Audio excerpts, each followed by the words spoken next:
우리가 지난 시간이죠. 이 온 세대 예배 때 우리가 예수님의 비유로 열처녀 비유를 함께 보았습니다. 주님의 재림이 언제 올지 모르기에 항상 깨어 준비된 상태로 살아야 한다라는 내용을 우리가 보았죠.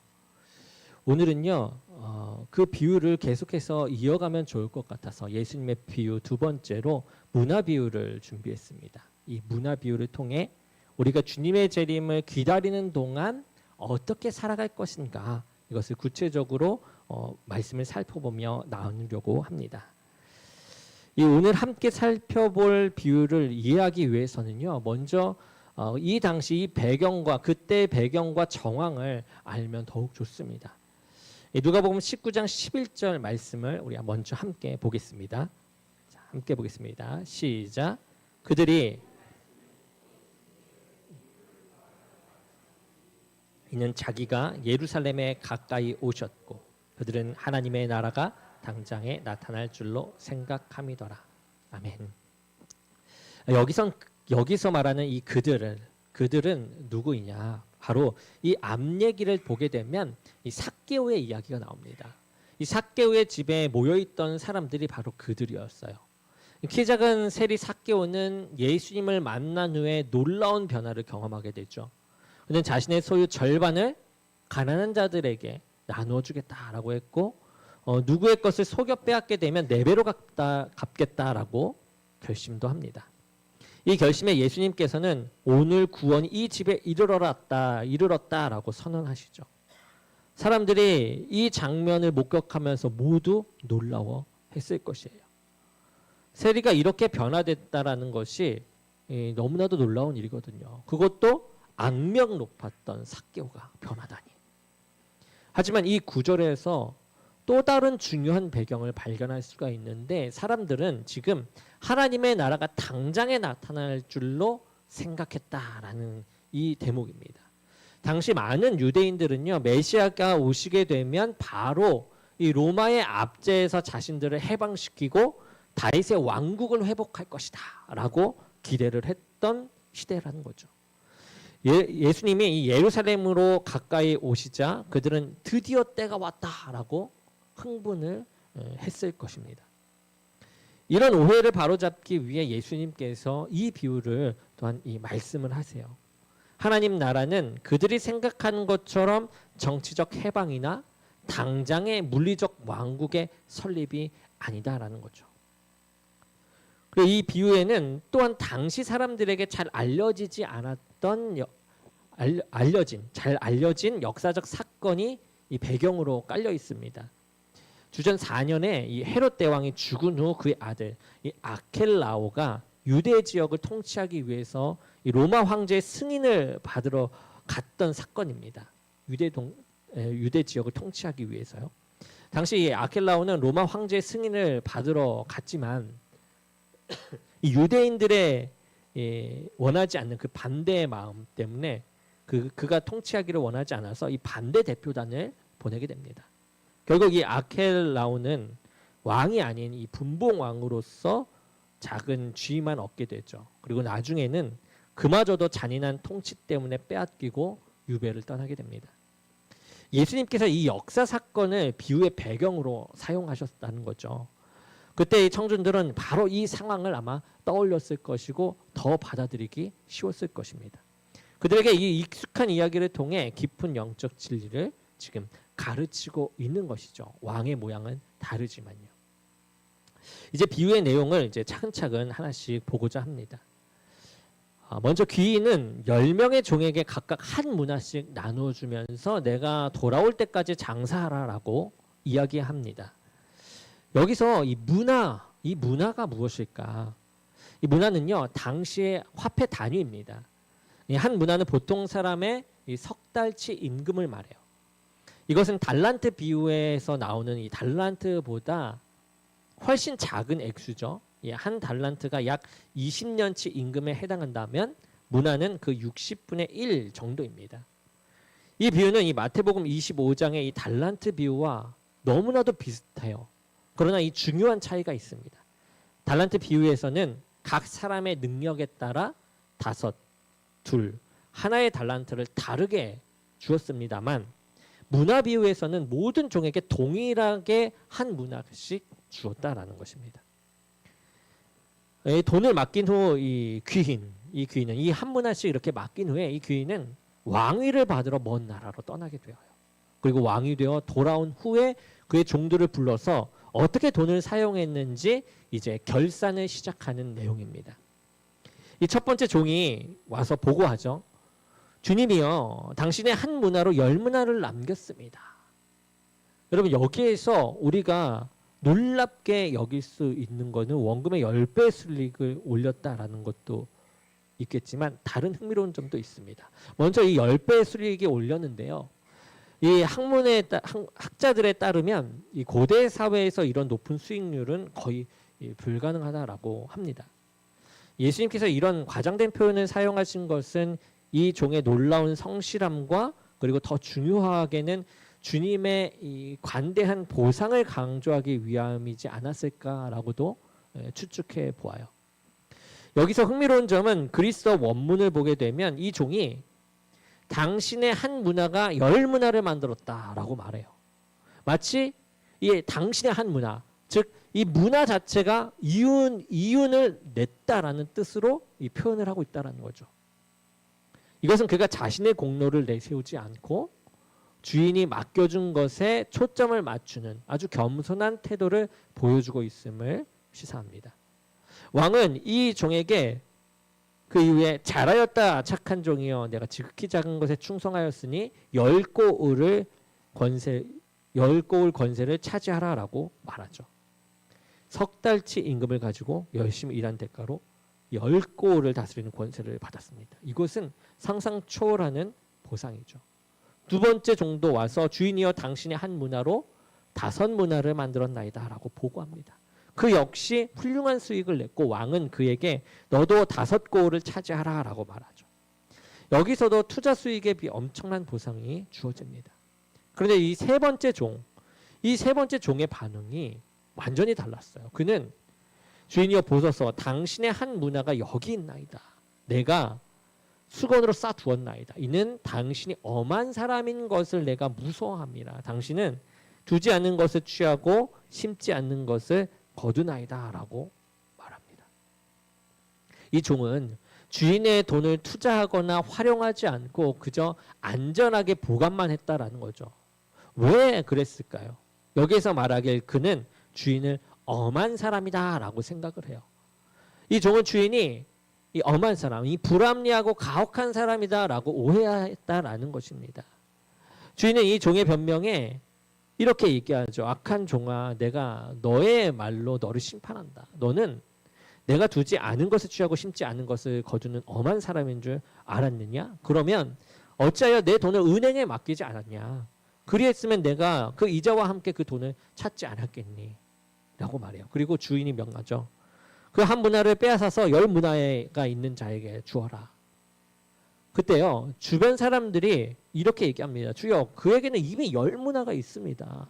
라고 말하니까 주인은 내가 너에게 말한다. 무릇 있는 자는 받겠고 없는 자는 있는 것도 빼앗기리라. 라고 얘기합니다. 마지막으로 이 비유는 자신을 왕으로 원하지 않던 백성들에 대한 심판으로 끝나요. 27절에 그리고 나의 왕됨을 원하지 않았던 저 원수들을 이리로 끌어다가 내 앞에서 죽이리라 하였느니라 라고 말하죠. 지금까지가 이 비유의 내용을 본 내용입니다. 여러분, 이 비유를 통해서 예수님은 우리에게 무엇을 알려주고 싶은, 가르쳐주고 싶은 것이었을까요? 이 비유는 크게 세 가지 중요한 진리를 담고 있다라고 생각합니다. 첫 번째는 이 비유는 하나님 나라의 도래에 관한 아주 중요한 진리를 가르쳐줘요. 이 당시 사람들은 이 메시아가 오면 즉시로 정치적 왕국이 세워질 것이다 라고 기대했어요. 하지만 예수님은 이 비유를 통해서요, 하나님 나라가 이미 왔습니다. 그렇지만 아직 완성되지 않았다라는 것을 보여주셨다라는 거죠. 귀인이 왕위를 받으러 가서 돌아오기까지 시간이 걸리듯 예수님의 초림과 재림 사이에는 시간적 간격이 있다라는 것이에요. 이것을 신학적으로 하나님 나라의 이중도래라고 이야기합니다. 예수님께서는 다른 곳에서 하나님 나라가 이미 너희에게 임하였느니라. 그러니까 누가복음 11절과 17절의 말씀에 하나님 나라가 이미 너희에게 임하였느니라. 또 하나님 나라는 너희 안에 있느니라 라고 이야기하세요. 이것은 하나님 나라가 예수님의 오심과 함께 이미 시작됐다라는 것을 이야기해요. 그러나 동시에 이 하나님의 나라는 아직 완성되어 있지, 완전히 완성되지는 않았다라는 거죠.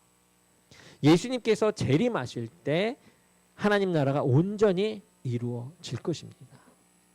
요한계시록은 11장에 세상 나라가 우리 주와 그의 그리스도 나라가 되어 그가 세세토록 왕노릇 하리로다라고 선언합니다. 여러분, 이것은 농부의 경험과 아주 비슷해요. 농부는 씨를 뿌리고 첫 싹이 나면 작물이 자라기 시작했다라고 기뻐하죠. 하지만 동시에 완전히 자란 것이 아니기 때문에 수확 때까지 기다려야 한다라는 것도 압니다. 마찬가지로 우리도 하나님 나라가 이미 시작됐어요. 이미 시작됐습니다. 그것을 알지만 그 완성을 위해 인내하며 기다리는 그 시간을 보내고 있는 것이에요, 지금. 그렇기 때문에 그 인내의 시간, 지금의 시간을 주님으로 견고히 살아내는 저와 여러분이 되기를 소망합니다. 이 둘째로 이 비유는 우리가 하나님의 청지기로서 가진 그 책임을 또한 가르쳐주고 있어요.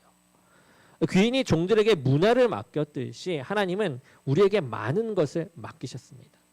여러분, 문화 비유에서 모든 종이 동일하게 한 문화씩 받았다는 점을 우리가 보았죠. 이 점이 또 중요한 부분입니다. 이것은 모든 신자가 공통으로 가진 기본적인 책임이 있다라는 것을 말하기도 해요. 하나님께서 각 사람에게 다른 재능과 능력을 주셨지만, 이것은 달란트 비유처럼 이렇게 다른 재능과 능력을 주셨지만 동시에 모든 신자에게 동일하게 맡기신 것도 있다라는 거죠. 모두 다 동일하게 같은 능력은 아니지만 각각의 능력이 있다라는 것. 그러한 것들도 있고, 또 복음은 우리에게 모두 주신 것, 구원의 은혜, 하나님과의 관계 등도 포함돼요. 또한 여러분, 시간도 물질적인 자원도 영향력도 우리 각각의 모든 이 환경 가운데 나타나는 그 모든 것들이 하나님께서 모든 사람에게 기본적으로 주신 것들이라는 것을 포함한다라는 거죠. 비유 속 주인은 이 종들에게 내가 돌아올 때까지 또 장사하라라고 이야기해요. 이 동일하게 주어지는 이 문화를 가지고 너희가 장사하라라고 이야기합니다.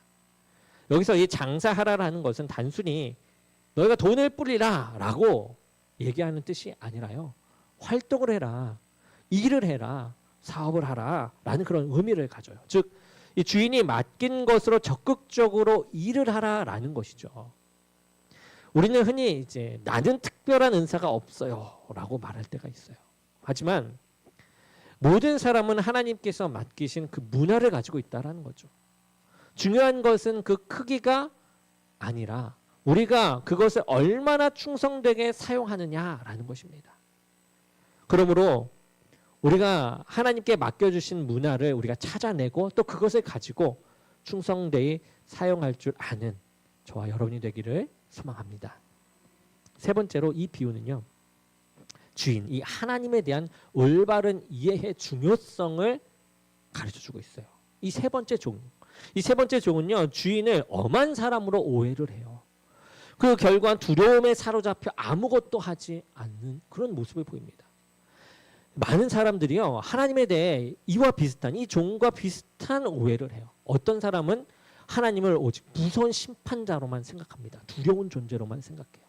또 반면에 또 다른 사람은 무조건 용서하시는 분, 무조건 나를 어떤 행동을 해도 사랑하시는 분으로 생각해요. 그러면 이런 불균형된 이해는 우리의 신앙생활에 아주 부정적인 영향을 미치게 됩니다. 비유를 보면 주인은 작은 충성에도 상상을 초월하는 큰 보상을 주는 그런 관대한 분이시죠. 이것이 바로 하나님의 은혜라는 겁니다. 성경은 우리가 그의 충만한 데서 다 받으니 은혜 위에 은혜로라 라고 말해요. 우리가 하나님을 올바로 할 때 우리는 두려움이 아닌 이 사랑과 감사로 그분을 섬기게 될 줄로 믿습니다.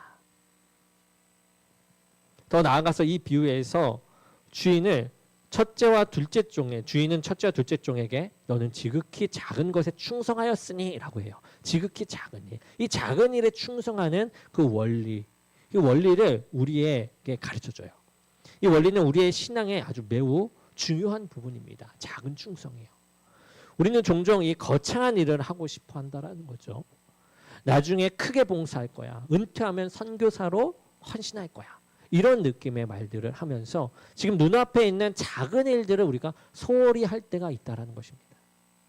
하지만 인생의 큰 그림은 수많은 작은 행동들로 이루어져 있는 것을 볼 수 있어요. 매일의 작은 선택과 그 행동이 모여서 우리의 인생을 형성합니다. 예수님은 그래서 누가복음 16장의 말씀에 이렇게 말하세요. 지극히 작은 것에 충성한 자는 큰 것에도 충성되고 지극히 작은 것에 불의한 자는 큰 것에도 불의하느니라. 우리가 생각해 보죠. 등산을 합니다. 그때 정상에 도달하는 것은 한 번의 큰 도약이 아니라 수천 번의 작은 발걸음이 모여서 이루어진다는 것을 압니다. 마라톤도 그렇죠. 마라톤에서 완주하는 것도 42.195kg을 한 번에 뛰어넘는 것이 아니라 한 발자국씩 꾸준히 나아가는 것입니다. 여러분 신앙생활도 마찬가지예요. 매일의 작은 기도 또 작은 봉사들, 작은 배려와 그 사랑들이 모여서 영적 성숙을 이루어 간다라는 거죠. 또한 이 비유에서 충성된 종들은요. 더 큰 책임을 맡게 돼요. 이 한 문화에 충성한 자에게는 10골이 또 5문화에 충성한 자에게는 다른 5골이 맡겨집니다. 이것은 이 영적 원리를 보여주는 것인데 우리가 현재 맡은 일에 충성할 때 하나님께서는 더 큰 일을 맡기신다라는 거죠. 처음부터 큰 책임이 맡기시는 것이 아니라 작은 일부터 시작하여 점차 더 큰 일을 맡기시는 것입니다.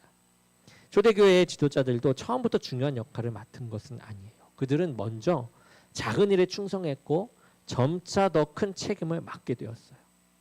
바울은 디모데에게 장로의 자격에 대해서 이렇게 얘기합니다. 디모데전서 3장 말씀에 자기 집을 잘 다스려 자녀들로 모든 공경으로 복종하게 하는 잘해야 할지니 사람이 자기 집을 다스릴 줄 알지 못하면 어찌 하나님의 교회를 돌보리오 라고 얘기해요. 그러니까 가정에서의 작은 충성이 교회에서의 더 큰 책임으로도 이어진다라는 것이죠. 그래서 가정 안에서의 그 작은 충성을 이루어가는 저 여러분 되기를 소원합니다. 또한 작은 일에 여러분 충성하는 것은요. 이 겸손함을 필요로 합니다. 사람들은 종종 큰 일, 눈에 띄는 일을 하고 싶어 해요. 인정받고 칭찬받는 일을 선호하는 것이 여러분 인간의 본성입니다. 하지만 진정한 충성은 아무도 보지 않을 때도 최선을 다하는 것이죠. 예수님께서는 너의 구제함을 은밀하게 알아. 은밀한 중에 보이시는 너의 아버지께서 갚으시리라 라고 말씀하십니다. 교회에서 의자를 정리하고 화장실을 청소하고 그리고 차량 봉사를 하고 주방에서 봉사하는 그런 모든 일들, 봉사하는 모든 일들 눈에 띄지 않을 수가 있습니다. 하지만 이런 작은 일들이 모여서 하나님의 교회가 세워진다라는 것이죠. 이제 이 비유를 우리 삶에는 어떻게 적용할 것인가 했을 때 첫째, 우리는 하나님께서 우리에게 맡기신 이 문화가 무엇인지를 발견해야만 합니다. 이것은 물질적인 것뿐만 아니라 시간, 재능, 관계, 기회 등 다양한 영역을 포함해요. 우리에게 주어진 문화가 있다라는 거죠. 동일하게. 여러분은 어떤 은혜와 은사와 재능을 가지고 있습니까? 어떤 자매는 이 음악적 재능을 가졌어요. 그것을 활용하지 않고 있었습니다. 모든 사람은 재능을 갖고 있는데 이 사람은 음악적 재능이 있었던 거죠. 그러다 어느 날 그녀는 양로원에서 노래로 봉사하기 시작했어요. 그리고 그곳에 많은 노인들에게 기쁨을 주게 됩니다. 그때 그녀는 자신의 문화가 무엇인지 발견하고 사용하게 되었습니다. 여러분에게는 어떤 문화가 있습니까? 여러분만의 독특한 경험도 관심사, 인맥, 기회도 있을 것이에요. 그것이 작아 보일 수 있습니다. 그러나 하나님께서는 그것을 통해 큰 일을 이루실 줄로 믿습니다. 둘째로 우리는 일상의 작은 일에도 이 충성하는 습관을 길러야만 합니다. 주님께 충성하는. 이것은 이 삶의 모든 영역에 적용이 돼요. 먼저 가정에서는 배우자와의 소통이나 자녀 양육이나 집안일 등에 충성할 수 있겠죠. 그리고 일터에서는 정직하게 일하고 맡은 업무에 최선을 다하고 동료들을 존중하는 것이 작은 충성이 될 것입니다. 교회에서도 작은 일에 충성할 기회가 아주 많죠. 예배에 정시에 참석하고 성경 공부에 성실히 참여하는 것. 새신자가 오게 되면 열심히 다해 환영을 하는 것. 그리고 청소, 차량, 주방 봉사 등 여러 봉사들이 모두 작은 충성이다라는 것이죠. 세 번째로 우리는 두려움이 아닌 사랑으로 하나님을 섬겨야만 합니다. 세 번째 종은 주님에 대한 이 두려움 때문에 아무것도 하지 않았어요. 그는 주인을 오해했고 그 오해가 행동에 영향을 미칩니다. 요한일서 4장 18절 말씀을 우리가 함께 읽어보길 원합니다. 요한일서 4장 18절입니다. 시작. 사랑 안에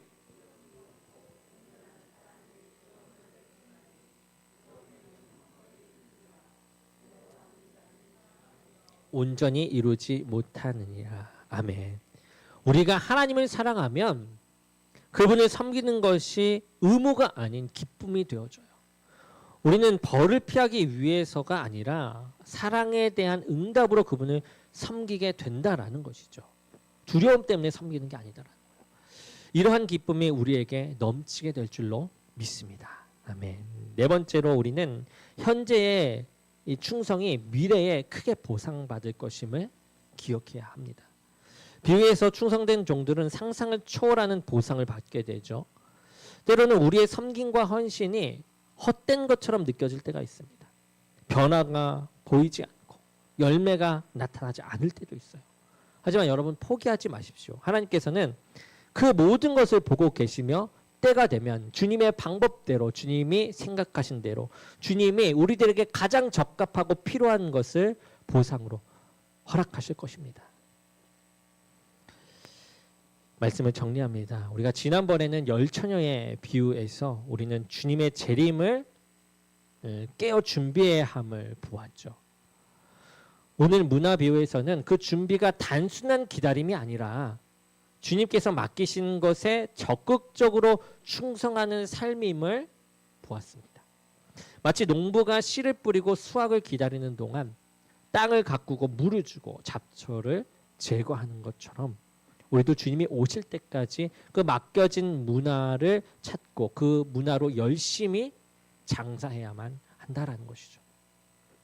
그날이 언제 올지는 몰라요. 하지만 그날이 오게 되면 우리는 주인 앞에 서서 이 종들처럼 보고하게 될 것입니다. 그때 우리 모두가 주인이여 당신의 한 문화로 이것을 남겼습니다 라고 자신 있게 말할 수 있는 저와 여러분이 되기를 소망합니다. 그리고 그날 우리 모두가 잘하였다 착하고 충성된 종아라는 주님의 칭찬을 들을 수 있기를 소망합니다.